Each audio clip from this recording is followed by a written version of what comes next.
તો પ્રથમ જ્યોતિર્લિંગ એવા સોમનાથ મંદિરના 75મા સ્થાપના દિવસની ભક્તિ ભાવપૂર્ણ ઉજવણી કરવામાં આવી હતી।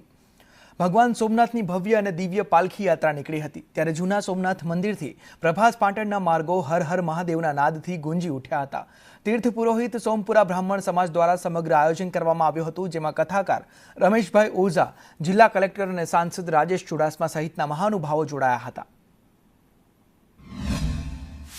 भगवान सोमनाथ सानिध्य में जूना प्राचीन मंदिर में स्थापना दिवस निमित्ते सोमनाथ पुरोहितों द्वारा सोमपुरा ब्रह्म समाज द्वारा छेल्ला 3 वर्षथी पालकी यात्रा आयोजन करवामां आवे छे। ये शुभ अवसर पर यहाँ प्रभास क्षेत्र तीर्थ पुरोहित सोमपुरा ब्राह्मण समाज ने यहाँ नगरचर्या का श्री सोमनाथ जी की नगरचर्या की पालकी यात्रा का आयोजन किया है।